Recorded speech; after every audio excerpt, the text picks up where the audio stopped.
Busy offseason for the Bucks brings a lot of questions. Who's going to be the breakout player? Where do they sit in the Eastern Conference? And what did all these moves mean? We get the thoughts of Kris Johnson coming up after this on Locked On Bucks.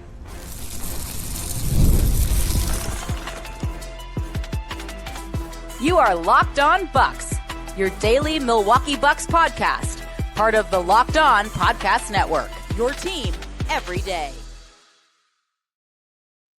Welcome into Locked On Bucks. I'm Justin Garcia, joined as always by Camille Davis. You can hear me on the Bucks Radio Network. You can find Camille on the Locked On NBA show and the Technical Foul podcast as well. We thank you for making this your first listen of the day, each and every day. Today's episode brought to you by FanDuel. Right now, new customers can get $150 in bonus bets when your first $5 bet wins. Joined on this episode by the co-host of the Here District podcast you can find on Bucks Plus a couple of times now that we've had you on here. So friend of the show, Kris Johnson. We said I'm at honored. the top, KJ. I'm honored. I love being called a friend. Whenever you get friend of the show, right? That's one of the highest compliments someone can bestow. I appreciate that, my man. We said at the top, a very busy offseason so far for this team. We knew there was probably going to be some change and a decent amount of activity, but sure, I didn't anticipate the volume of what we saw. So I guess let's just start there with the big move. When you saw that the Bucks were signing Myles Turner, what was going through your head at that point? I was a little shocked because he was like the last guy that I would have thought we would have had an opportunity to get. And then because they had to do what they had to do with Dame, it did open up that opportunity. But it's like no one saw the Dame Lillard stretch coming. Mm-hmm. I mean, that was something you got to you take your hat off and give a lot of kudos to that Bucks front office for, figuring that out, exhausting all the options.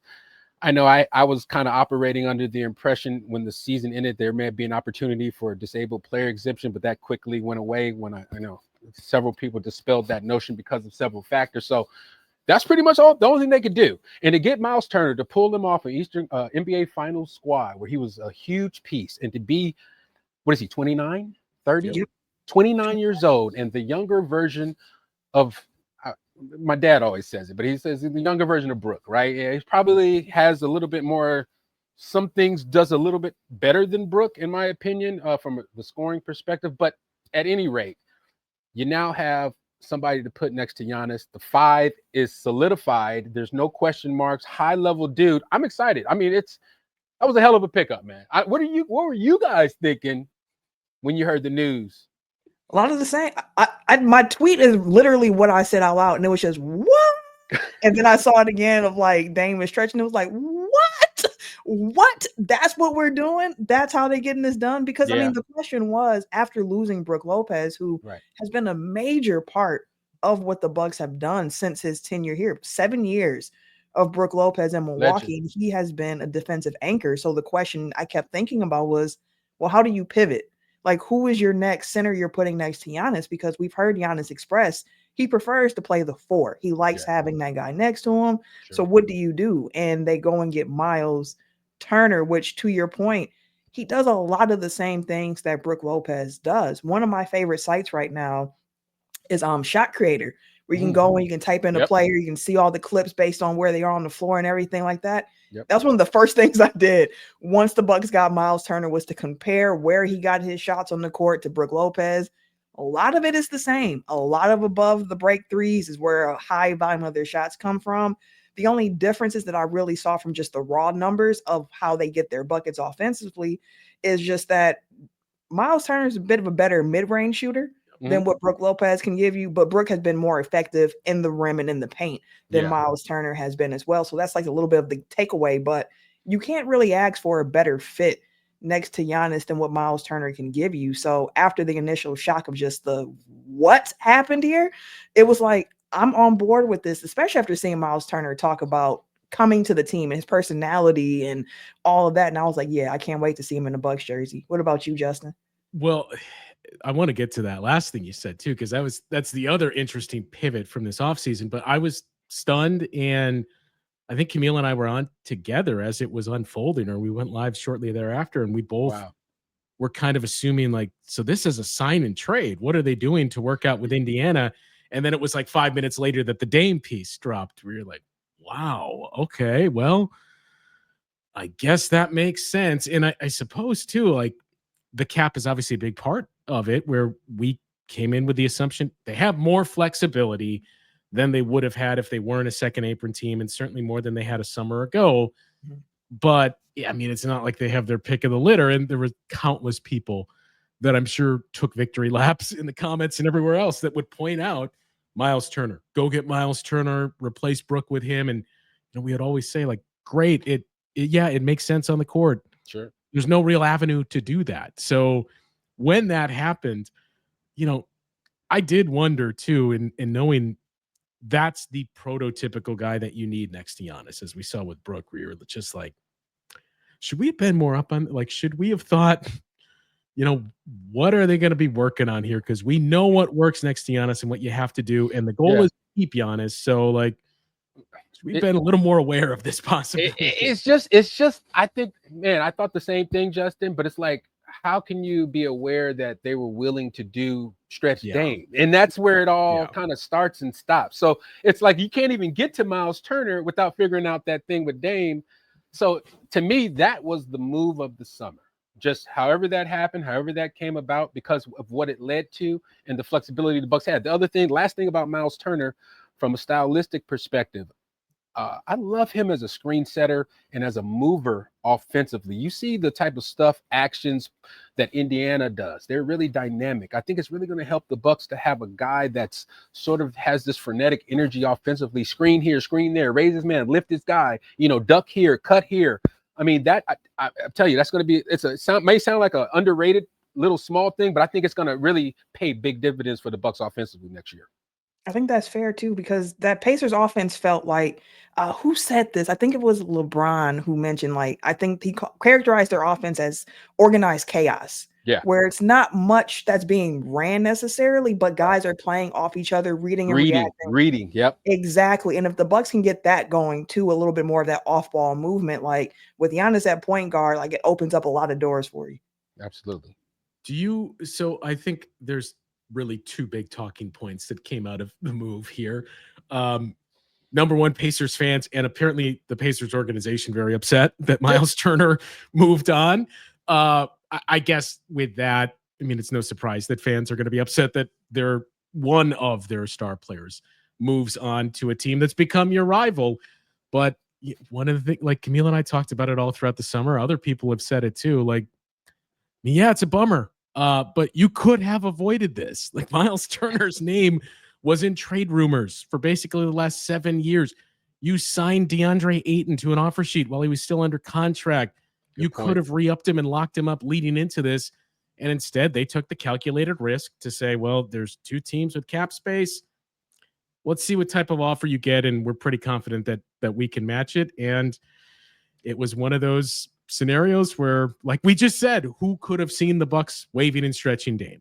Yeah. And it's crazy to kind of, I mean, when you think about the Indiana situation and Halliburton being out, I mean, it's almost like I don't know if they're really tripping. I don't know if they're really tripping on Myles leaving because of what they face for next season. Yeah. And that's just my opinion. And, you heard Kevin Pritchard, the president, basketball operations, kind of talk about how they wanted to, keep Myles. And I don't want to quote him because I don't have the quote right, but I know the sentiment was, we wanted Myles here, but, what you're saying doesn't really meet your actions. But 6 minutes into Game 7 of the finals, too. Yeah, I mean, come on, damage control now. But it is what it is. I'm glad. I mean, but dude, it feels good that you grab the Pacers. I mean, this just stokes the rivalry.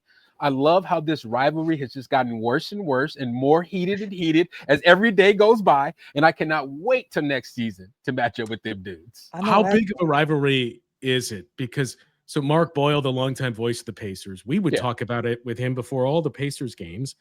And he would always kind of like gently push back and downplay it. We're like, yeah, there's something there. But like, for it to be a rivalry, you got to play deep into the playoffs. I hear you. I think what I like is just the bad blood when we play them. There's a palpable energy in the air when we play Bucks and Pacers. You know what time this is. There's going to be some chippiness.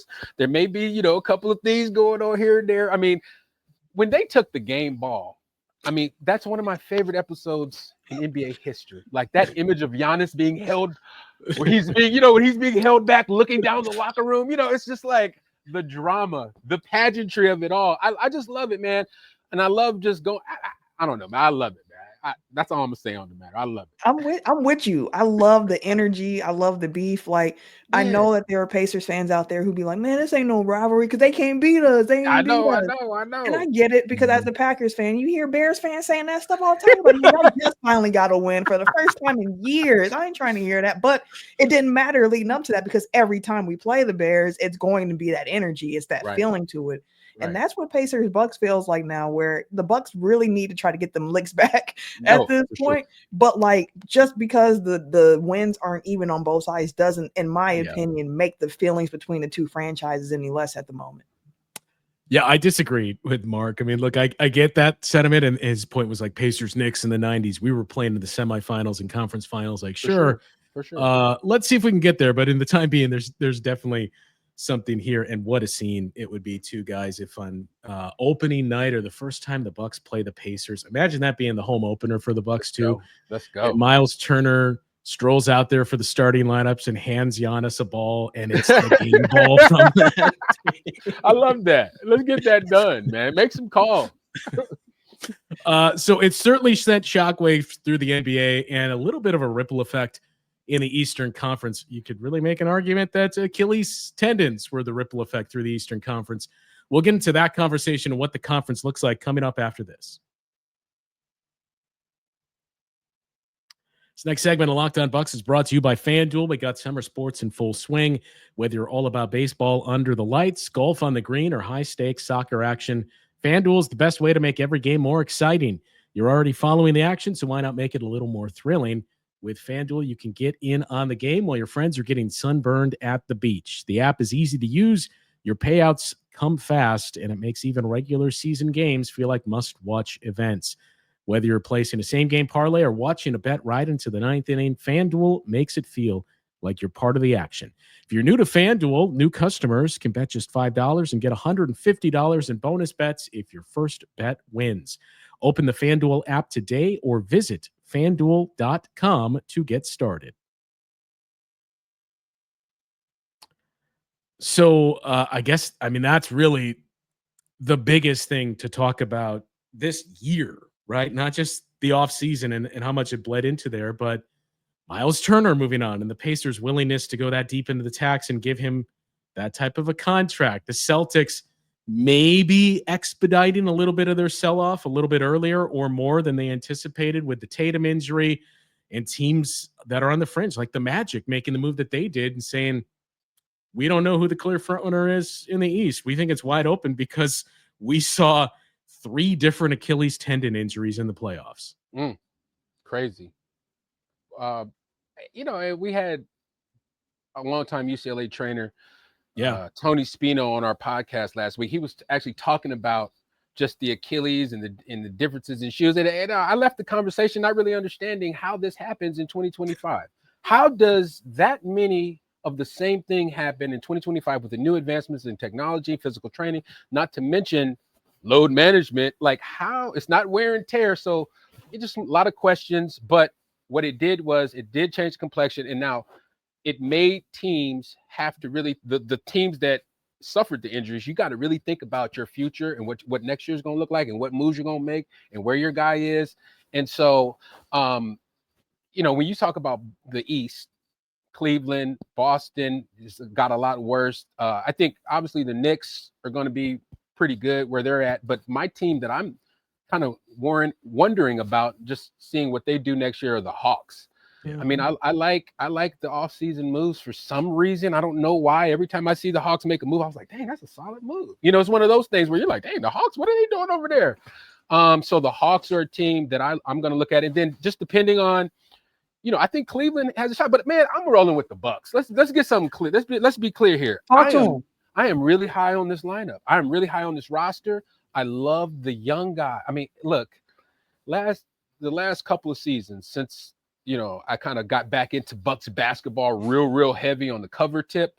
I've always kind of had this thing with, and I'm not hating on Brooke, I'm not hating on Dame, I'm not hating on the older guys, but it was always a thing where I just didn't feel like, you know, the potential wasn't there for championship, NBA championship type of stuff. I might have been in a minority. I hope the guys don't kill me for saying that, but that's what I saw and felt, man. I was like, man, this ain't gonna never happen. I don't care who we got, what scheme we run. We're not matching up with the rest of the league with enough young legs and young bodies. You got something, Justin? Well, no, I was just going to say, I didn't know how to word it, but for the last 2 years, you would witness that and you'd feel like, kind of feels like, I mean, societally, what we're on the cusp of now, where, you know, like technology and AI is definitely something that we should probably get in front of here. I don't know how or what to do, but like, that's kind of what it felt like, where you're like, okay, I know what to expect from these guys, but this is not the way that other teams are playing. And I think we have to adapt to that. And it took until now for them to lean into that.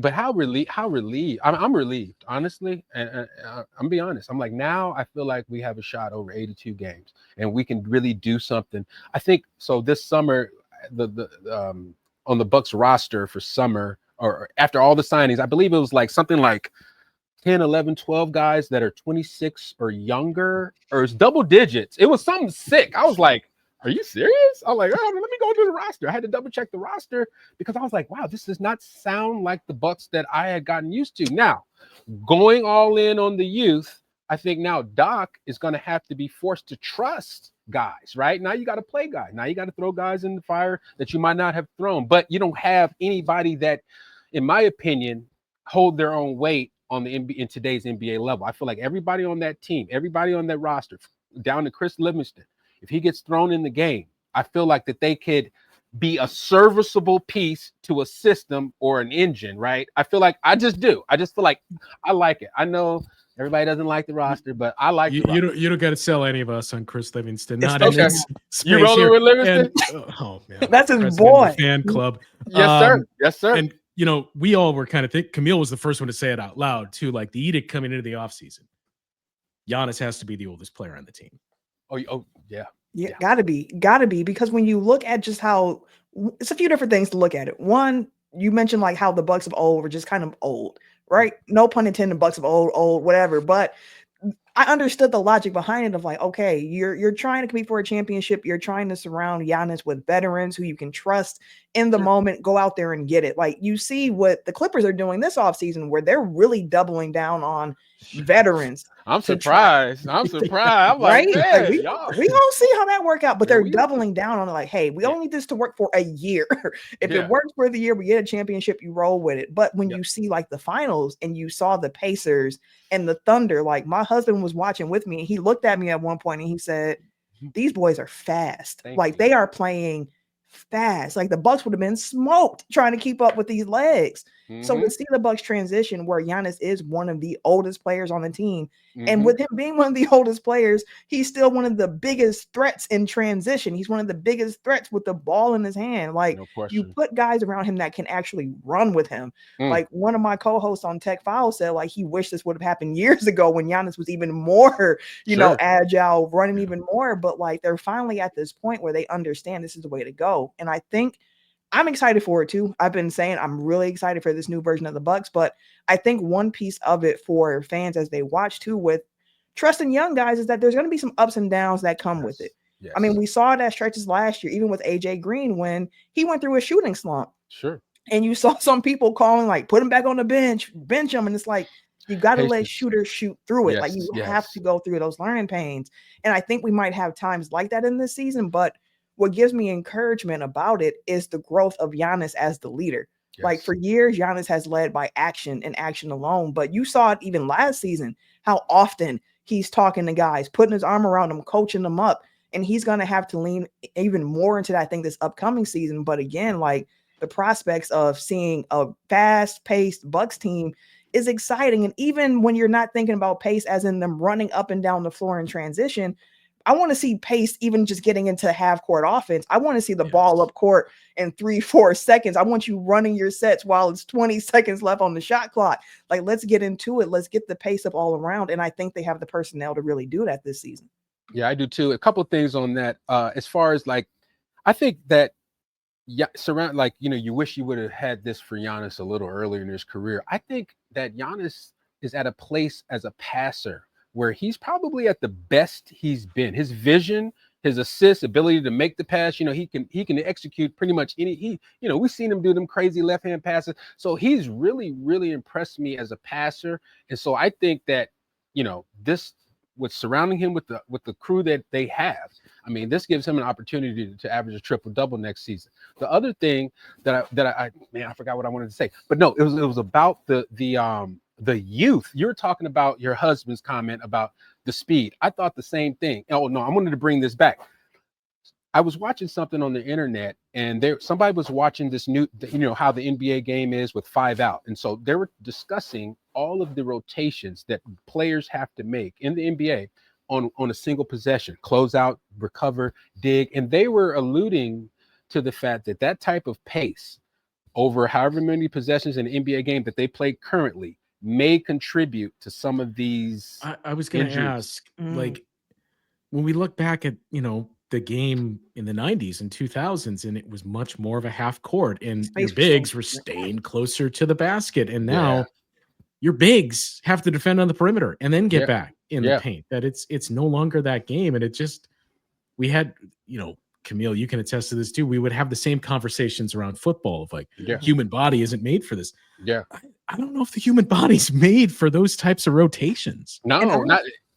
Oh, just one real quick thing to think about, like the injuries and the uptick in that. I think another part of that too is just that how many miles that guys are having when they enter into the league. Like the AAU circuit and everything around with youth basketball is so much different now than it was 20, 30 years ago, where you had so many more 2-3 sport athletes, and basketball is what they did primarily, but they're playing baseball, they're playing football, they're using their muscles in different ways. But now you have so many players. How many sports did you play in high school? Yeah, I played, in high school, probably up to 10th grade, I played 3. So I was baseball, basketball, football. But to your point, Camille, so when you took time to go play baseball, you're working different muscle groups and you're giving those other muscle groups a little bit of a rest. And so that is why I think the lack of multi-sport athletes that you see now does contribute. The AAU thing, I have my younger sister, 15 years old, Shiloh Johnson. She's going to be a sophomore, but she hurt her ankle this summer, and so we just pulled her from all the AAU stuff. And just to give you an idea about her AAU schedule, she literally was scheduled between like July 7th and July 21st to play 5 events and like across 4 states. So you're traveling. You got questionable nutrition, because obviously when I had an AAU team, so we're trying to find things quick. We got to feed 10, 12 people. So, it's like the healthy organic stuff. I don't know. We might hit Chick-fil-A. So your diet, your nutrition, your rest, and then you play so many doggone games. By the time you get to college, you're going to have to do a bunch of other stuff. Then by the time a guy gets to the NBA, you got a lot of wear and tear on them puppies. And so that's something that needs to be looked at. I don't know how we went back to this tangent, but it's definitely something that needs to be looked at.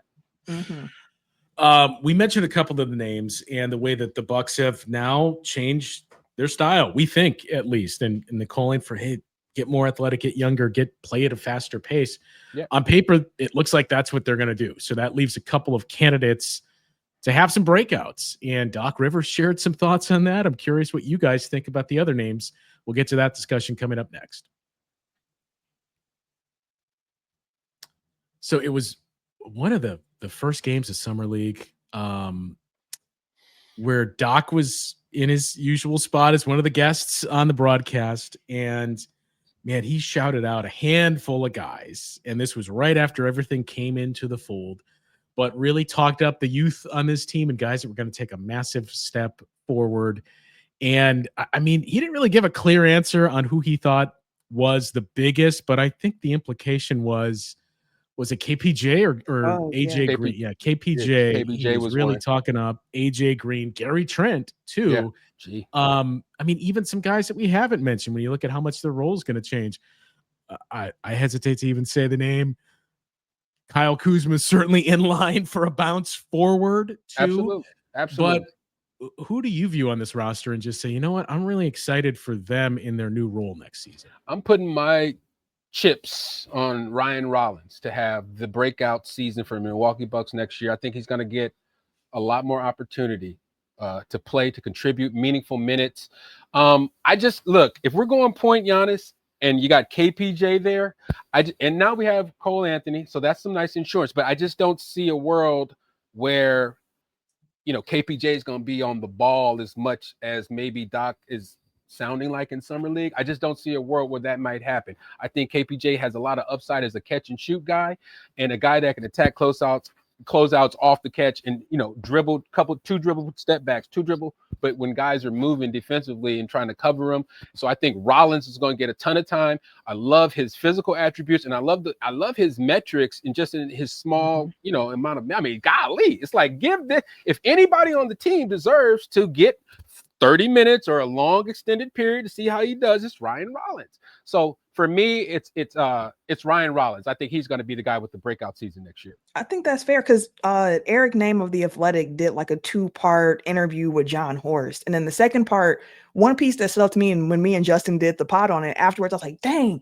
I forgot to mention this live on the air, but John Horst actually said that he thinks that a player comp for Ryan Rollins is actually George Hill. Yeah, I see a lot of George Hill in Ryan Rollins' game. And me and Justin were talking about that too, of like, listen, man, if you can get a George Hill type of player there, like, you have hit the lottery. So seriously, I love that. And Kris, I listen to the Here District every week, so I be checking y'all out. Okay. And you also mentioned like you're kind of high on Gary Harris too, and that's a name in the rotation that I know when I'm thinking about it, I always put him kind of towards the end of the rotation, of course, just prioritizing some of the youth on the team. But what do you see in Gary Harris's game that you think could be a real fit for the Bucks this season? Well, I just think that he's a veteran guy. He's got that size at the wing position where he can guard, and he's strong enough to guard like a bigger three because of his strength. I had his numbers in Orlando in limited minutes, but he was really good. Points per possession defensively. I believe he was really solid. So that kind of just, for me, it was like, hey, you know, you got a guy that can get live offensively. We know that, you know, it's the NBA. He can make shots. He can do some things if he gets high. But defensively, now you have Connie's gone. Gary Harris is here. So now you have a guy that replaces that. I think he's going to somewhat try to fill the void on those minutes, but he's a better defender in my opinion. And I think the numbers do say that in his limited minutes in Orlando. Yeah, and I mean, that depth is really, to me, one of the other big pieces from this summer when we just look at guys that kind of fit. And we can say, well, do they really have enough wings? Like, they're loaded at the 2 spot, and in the front court, you feel great about what you got. Your one weakness would probably be like, yeah, do we have any threes? But they got a lot of depth everywhere else, or point guards too. Like, you got a lot of combo guards, but you also have Giannis on the roster. And to me, that was one of the bigger stories from last season in the playoffs, is we've almost had to like flip the conversation, where for the longest time it was, so what? You can only play 5 guys and you really need 7 in the playoffs. A lot of that is still true, but I think what we saw is depth is becoming more and more important, that you need to have different ways to play and different guys to throw out there. And the other big piece, which I do think they, if not completely solved a lot of, you just can't have one weakness that teams can pick at, because it's almost impossible to overcome that in this era of the league. For sure. Yeah, the weak link era is a real thing. Real thing. Yeah, no, you can't do that no more. So now you're putting out guys. There is no weak link, and so you can't help. You can't do this. You can't do that. And so now these one-on-ones and these isolations become that much more important. But the other thing I was going to say, I Gary Trent, like when you talked about the shooting slump, we were talking about a player earlier. AJ. And we remember Gary's shooting slump to start the season, like 1 for 30, but we found out later he had some type of nagging little injury, kind of messed him up. And then saw what he did later in the season. And so that was my point about that. And I love the fact that Gary's back. I love Gary as a player, but I also like the energy and the dog that he brings to the team. Like, I love his whole thing. He looked like a crazy dude. I know he's the nicest guy ever, but he be out there, the way he plays, man. I'm totally into it. And then Jericho Sims. I'm excited about Jericho. I love his athleticism. I love that, he's shooting left-handed threes, doing it summer to kind of work on his game. I think he's been doing that since he's been at Texas or whatever. Yeah. But him and I was telling my dad, like, think about him and Giannis, kind of Jericho and the dunker, Giannis working out top, and the lob opportunities. I mean, once you throw 1-2 lobs, right? 1-2 lobs, 2-3 lobs, guys got to sink. It's going to open up the perimeter. When you don't have that threat, you live a completely different lifestyle from a shot making perspective, because you have defenders in your face, because there's no lob threat. So no one has to care about Jericho down low. But I think there's going to be some, deliberate stuff where Giannis and Jericho just on the mismatch tip. And then somebody else that's coming. I don't know why I always forget to talk about Bobby Portis. Like, every time I talk about all the signings, Bobby Portis is like probably one of the most key signings of the offseason. The firepower, the continuity. Obviously, the guy loves the city. I mean, it's a vibe right now in Milwaukee. Everybody's been talking about the Bucks. Let's keep it real. It's like the Milwaukee Bucks is like one of the most searchable things of the summer, has been on every single big-time network, dominating conversations on every podcast, sports podcast. The Bucks are coming up. I think that this is all energy and vibe that's going to lead to another chip. And you know what? To that point about Bobby Portis, who hails himself as the underdog, we got a lot of guys on this team who like to play with chips on their shoulder. And the way that the Bucks have been talked about a lot this summer, but a lot of the conversations is doubting what this team is building, because a lot of the names are the same from last year, but people aren't acknowledging how differently they plan to play with said names and then the additions that come along with it. So when you add that fuel to the fire, you have less expectations this season. You got guys with chips on their shoulder. Like, that's a perfect formula for a team with some dogs on it, with a team with some guys who like to prove people wrong. Yeah. It's a great formula to have. Oh, I love it. I'm excited. Shoot. And like, look, is this roster the Thunder? No. Like, are there still questions surrounding this team? Of Absolutely. Course. But yes. Like the point we've made all summer too was they can at least play different ways and attack different ways now. And you have the best player in the conference. We got Giannis. Arguably the best in the league, that if things fall into place, you at least put yourself in that conversation. Like, are they in the inner circle now? No. But if we see, we see the vision behind John Horst. And even he said, was the sample size big enough to truly believe in this? No, but I believe in it, in that what we saw those last 8 games, the playoffs, that's how this group can play. And that's what we believe we're going to get. And if that's the case, then you put yourself in position to be eventually in that inner circle during the season here. And the other thing with that I keep thinking about, like, we talk about offense a lot, but it's just the defensive. They're going to be able to sustain certain levels of defense over longer periods of time than they have been. So the stops will become more frequent. They will become more consistent. You won't see guys giving up.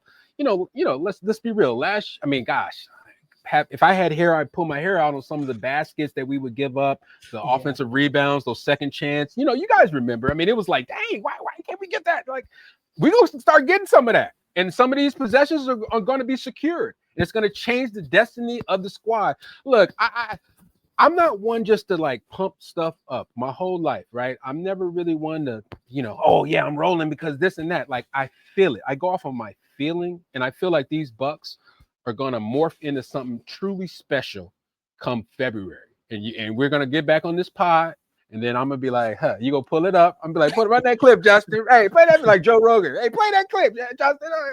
Hey, we're going to run the clip. Chris said it. And I don't want no props. Just be like, okay, Chris. All right, Chris. Tip of the hat. All right, Chris.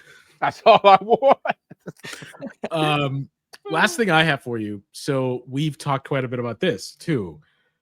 I'm assuming I know the answer given what you said earlier, but who do you think starts at point guard, and who do you think starts at small forward? So I think my answer is a little different. So I don't think Rollins will start the season. I think KPJ will have the ball in his hands to start. I think the small forward, gosh, this is going to be tough. So I mean, you go TP. I mean, Could. I'm not going Kuz because I just do not feel like Kuzma, the best use of Kuzma to me is not starting him at the small forward, in my opinion. I go Torian Prince. I don't think any of us disagree with you. Yeah, I go Torian Prince. On one accord. Okay, so I go Torian Prince. That's who you would start. Who do you think will start? So who do I think will start? So if Doc is going to be committed to this situation, we see what happens last year. But then again, it's like, what type of shape is Kuz going to come into training camp? And because if Kuz comes in elite world-class shape, which he wasn't in last year, which is why he would get tired on some of those defensive assignments, and it wasn't like locking people down like we had hoped, guess what?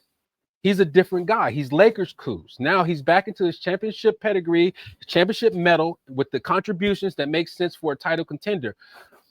So I have to see what happens there. But let's just say, safe bet, I'm going TP. Started out. Gary Trent Jr., KPJ. God, but it's like, why would you go away from the lineup last year that was killer? Who was a KP, AJ, and Gary? Like, why would you go away from that killer? And I think that Doc is no longer going to operate like, oh, I'm not going to use my sample size of a good lineup. And I think it's going to carry over. So I think it's those three start, Giannis and Myles. See, that's where I was going to, where it's like, if y'all are talking about the sample size of what worked, it's Kevin Porter Jr., it's Gary Trent Jr., it's AJ Green, it's Giannis, and then probably Myles Turner out there now that you got him. So like, gotta roll with them three. Let's see. I think that's who it is. I think before everything else fell into place, I thought Ryan Rollins was going to start, that they would bring him back and he would be your starting two guard, because I think he pairs very nicely with Giannis as an off-ball guy and a guy that's good at catch and shoot.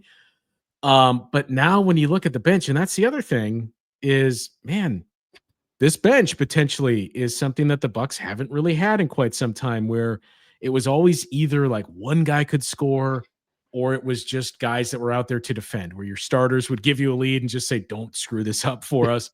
And now like, Bobby Portis can score. We don't think he's going to come off the bench, but if he were, Kevin Porter Jr. can fill it up for you. Cole Anthony can fill it up. That they have so many of those options too, where it's not always a good thing to be one of the top scoring benches in the league, but I think they're at least going to be in the top third. Firepower. I mean, to me, have some firepower. Who are you bringing in? What are the reinforcements looking like? And can they get buckets?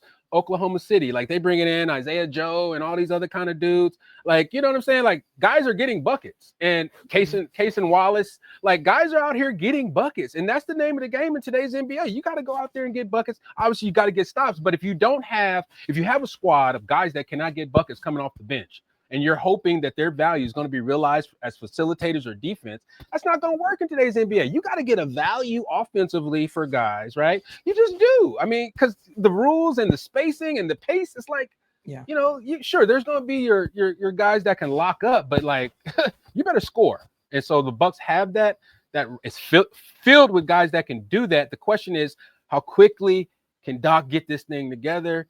I know Greg Buckner is excited about the defensive side of things and just the options he's going to have as far as a scheme standpoint, because now he has guys that can get to the places where he needs guys to go. I don't think he might have had that last season. Yeah, that's fair. Yeah, I mean, you don't have very many Andre Robersons in the league anymore for that's a good reason.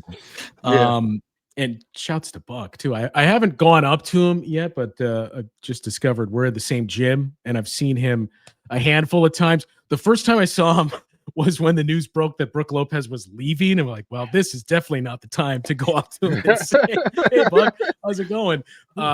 But yeah, Kris, it's always a blast to have you on here. Appreciate the insights. Yes, sir. Be careful around the crew that you have, especially Monis. I know that can get out of hand. Yeah, really I quickly. try. Yeah, he's an interesting one, that Monis. Camille, you've never experienced, and I don't know how to sum it up. The Monis Con experience. It's an experience in itself. You actually leave there with a smile on your face. Just put it like that. You'll be smiling, Camille. Just put it like that. And then, of course, every week, Tuesdays, people can hear the Here District as well. You've already called out a lot of the big name interviews that you guys have had here through the duration, but especially recently, and some more coming as well. We had Ice Cube on the other day. I don't know if you guys got a little bit of that, but yeah, we had Cube and some other. We're kind of branching out a little bit, so it's exciting. Well, always great to catch up with you, Kris, and appreciate the insights. We'll do it again during the season, and hopefully we can run back that clip and say, "Hey, told you so." Let's play the clip. Thank you both. I appreciate you for having me on. Well, that'll do it for today's show. For Camille and Kris Johnson, I'm Justin. We'll talk once again tomorrow on Locked On Bucks.